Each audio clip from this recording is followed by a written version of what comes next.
GMTV, le Forum africain de l'économie numérique et de l'audiovisuel, s'est ouvert ce mardi à Abidjan. Différents acteurs de l'audiovisuel et de l'économie numérique se sont retrouvés pour échanger. Un atelier d'études sur l'évaluation du coût des compétences transférées par l'État aux collectivités territoriales a été organisé ce lundi par l'Union des villes et communes de Côte d'Ivoire. Il s'agissait au cours de cet atelier de renforcer la décentralisation financière du pays. Après 5 ans d'attente, les lauréats des prix récompensant les meilleurs journalistes de Côte d'Ivoire et Boni édition 2011 et 2014 ont enfin reçu leur récompense. Elles ont reçu de la main de G-Invest les clés d'une maison et d'un terrain viabilisé. Mesdames et messieurs, bonsoir et merci de nous retrouver sur Business 24 Africa. Comment sont déterminées les ressources dédiées aux compétences transférées par l'État aux collectivités territoriales? La validation d'une étude sur l'évaluation du coût des compétences transférées est au centre d'un atelier ce lundi. Cette étude constitue un plaidoyer en vue du renforcement de la décentralisation financière en Côte d'Ivoire. Max Soubi. L'État de Côte d'Ivoire ambitionne d'aboutir à un développement harmonieux et durable en s'appuyant sur la décentralisation. Pour sa mise en œuvre, un atelier de validation de l'étude des coûts des compétences transférées aux collectivités territoriales a été organisé par l'UVICOSI, l'Union des villes et communes de Côte d'Ivoire. Selon l'étude, parmi les 16 compétences transférées aux collectivités territoriales entre 2011 et 2015, 4 d'entre elles, notamment l'aménagement du territoire, la protection de l'environnement, la promotion du tourisme et la communication, n'étaient pas mises en œuvre par l'État. Si une compétence, je prends l'enseignement primaire, est transférée aux collectivités territoriales, mais il faut évaluer qu'est-ce qui était prévu au niveau des ministères comme moyen de financement. Est-ce que ces moyens de financement ont été transférés aux collectivités territoriales ou pas? Quelle est la fraction qui a été transférée?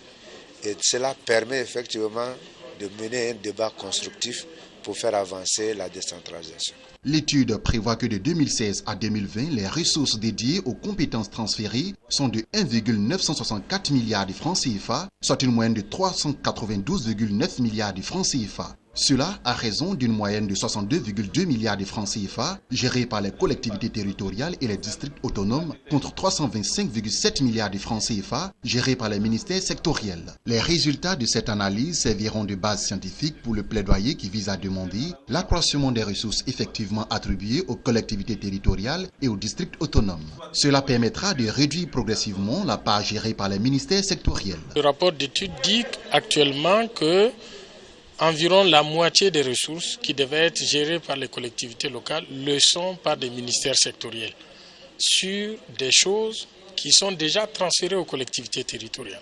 Donc vous voyez, c'est-à-dire qu'il y a un certain nombre de structures étatiques qui continuent à mettre en œuvre des compétences déjà transférées par la loi aux collectivités territoriales. L'UVICOSI est l'Union des villes et communes de Côte d'Ivoire. Elle a entre autres pour but d'établir et développer des liens de solidarité entre les villes et communes de Côte d'Ivoire en vue d'harmoniser leurs actions, de contribuer à l'amélioration de l'administration locale et à l'épanouissement harmonieux de la vie municipale. 2 jours durant, les cultivateurs de cacao et les partenaires au développement étaient en atelier pour réfléchir sur la problématique du foncier rural en Côte d'Ivoire. Organisée par l'OMCC, l'Organisation mondiale des cultivateurs de cacao, et l'AISA, la rencontre a permis de faire la recommandation allant dans le sens de pérenniser l'activité agricole tout en évitant les conflits fonciers. Jérémy Aoré. Sentiment de satisfaction générale. C'est en tout cas le constat à l'issue de l'atelier qui a réuni au siège de l'AISA, l'Association des sciences agronomiques à Abidjan, des cultivateurs de cacao, des chefs coutumiers ainsi que des responsables de l'administration décentralisée. 2 jours d'intenses travaux qui ont permis aux participants de parvenir à des recommandations susceptibles de leur permettre de travailler en toute quiétude dans la gestion rationnelle des terres. Un atelier qui s'inscrit dans la mise en place de la nouvelle génération d'entrepreneurs agricoles prônée par l'Organisation mondiale des cultivateurs de cacao, OMCC, soutenue par la FAO et l'AISA à cette rencontre.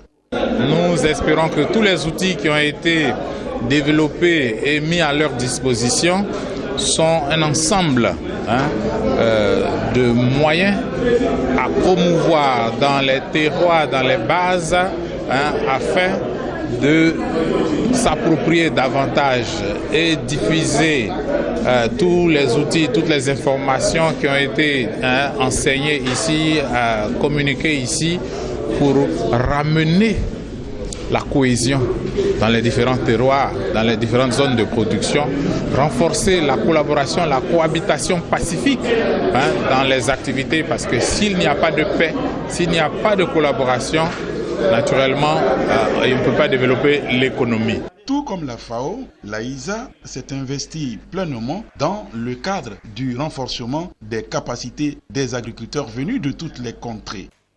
Cet atelier vraiment m'a tellement marqué que, parce que à la sortie, je suis vraiment sorti avec beaucoup d'expérience. Et je pense que vraiment c'est un atelier qui est le bienvenu. Tout le monde ici sort enrichi parce qu'au moins on a des outils à partir duquel on peut aussi sensibiliser nos parents qui sont restés sur place dans les plantations. Mais avec cet atelier, ça nous a beaucoup instruit. Maintenant on sait qu'est-ce qu'il faut faire. Et avec tout le problème de titre foncier, le problème de parents. Donc il s'agissait pour les scientifiques de Côte d'Ivoire d'être auprès de nos parents agriculteurs pour mettre la science au profit du développement à travers nos activités de prospective, à travers cette formation. La dissémination des actions de l'OMCC, l'organisation et la décentralisation des ateliers de formation, l'identification des coopératives et la vulgarisation des lois foncières, forestières, agricoles et coopératives sont, entre autres, des actions à mener dans les tout prochains jours au sortir de cet atelier. JMTV, le Forum africain de l'économie numérique et de l'audiovisuel, le coup d'envoi a été donné ce mardi. Il s'agit d'un cadre qui permettra à tous les acteurs de l'audiovisuel et de l'économie numérique d'échanger. Suivant le compte-rendu de Jérémy Aouré. Pour la circonstance, c'est le grand hall de la Maison de l'Entrepreneur au Plateau qui a abrité la cérémonie d'ouverture de la première édition des JMTV, le Forum africain de l'industrie audiovisuelle et de l'économie numérique organisée par le Business Media Group. Il s'agit pour les acteurs de ce secteur, depuis la production jusqu'à la diffusion en passant par la commercialisation, de réfléchir et d'échanger leur savoir et savoir-faire afin de s'approprier tous les contours de ce qui se présente comme de nouveaux business, de nouveaux métiers et de nouveaux emplois et donc générateurs de revenus. Des motivations qui sous-tendent la tenue de ces JMTV. À l'heure où notre pays nourrit de grandes ambitions dans ce domaine, il nous est paru nécessaire dès maintenant d'ouvrir un grand forum pour essayer d'identifier les opportunités et l'impact pour notre pays de cette activité qui génère dans d'autres pays des centaines de milliards de dollars. D'autant plus qu'en la matière, beaucoup de pays francophones d'Afrique sont logés à la même enseigne.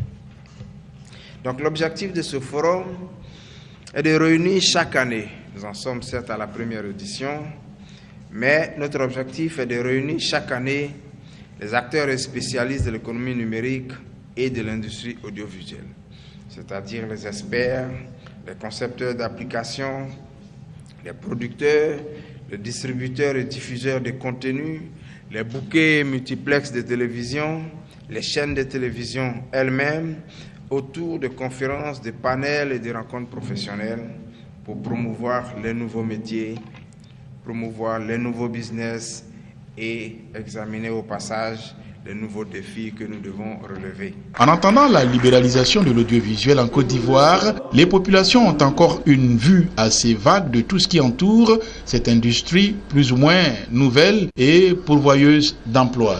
Chacun des acteurs a donc un rôle important à jouer pour le développement du marché de la télévision.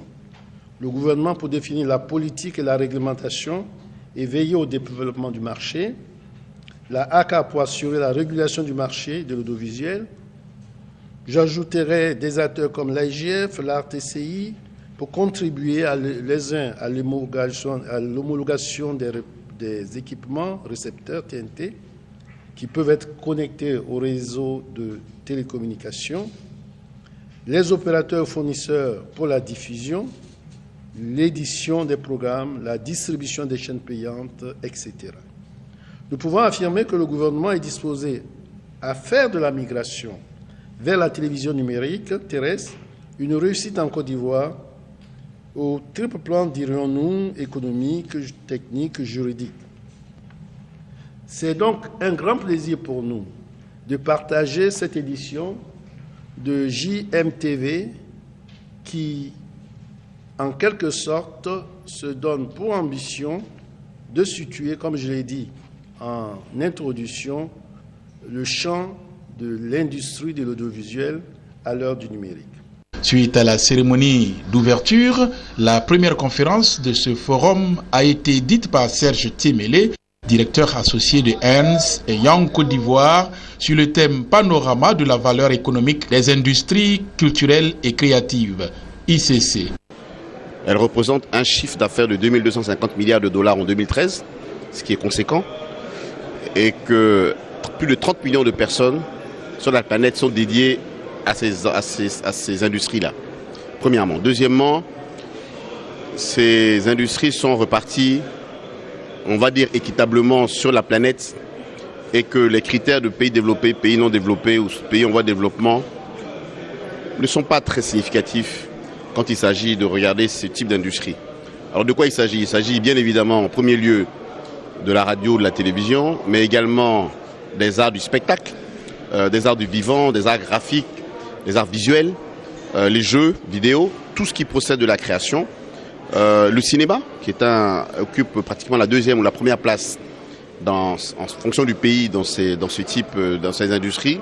Et l'exemple d'un pays comme le Nigeria, que nous connaissons tous, qui a eu une industrie à la fois dans la musique, mais également dans le cinéma très florissant ces dernières années, au point d'occuper la deuxième place mondiale en termes de production de films, montre bien que ces industries ont un impact très structurant sur l'économie d'un pays et sur l'économie mondiale dans son ensemble. Plusieurs communications vont meubler cette première édition du Forum africain de l'industrie audiovisuelle et de l'économie numérique qui s'achève ce mercredi.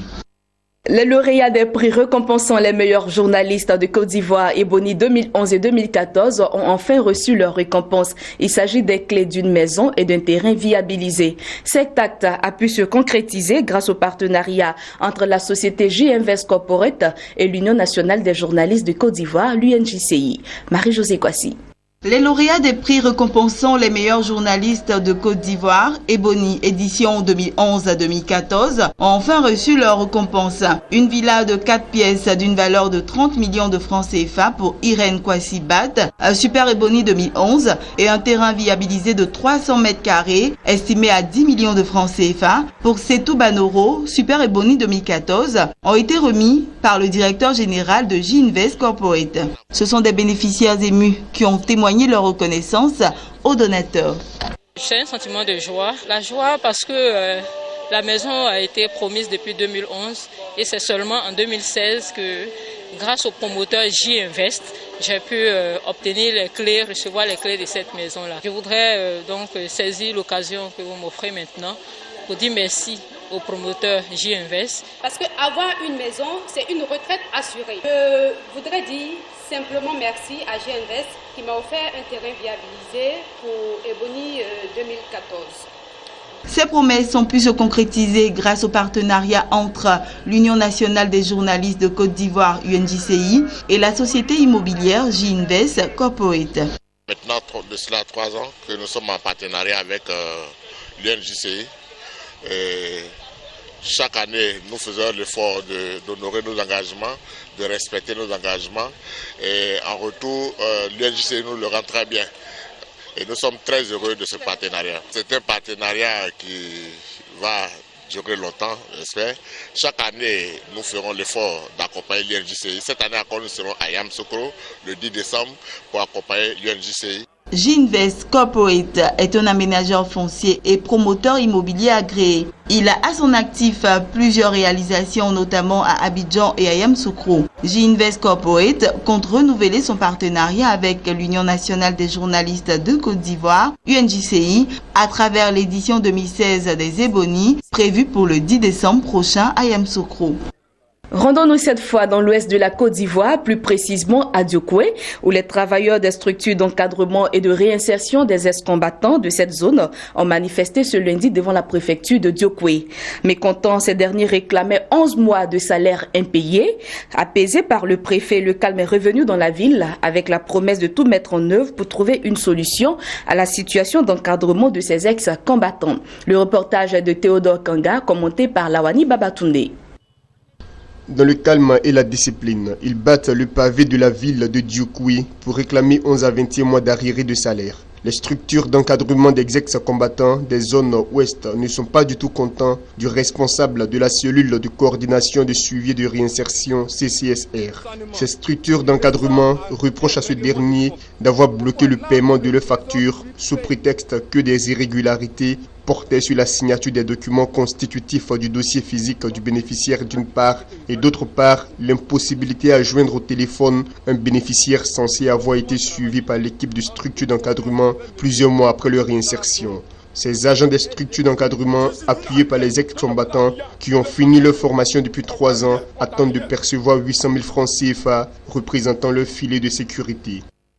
Pourquoi une discrimination dans le traitement des structures? Aujourd'hui, nos familles sont dans la rue.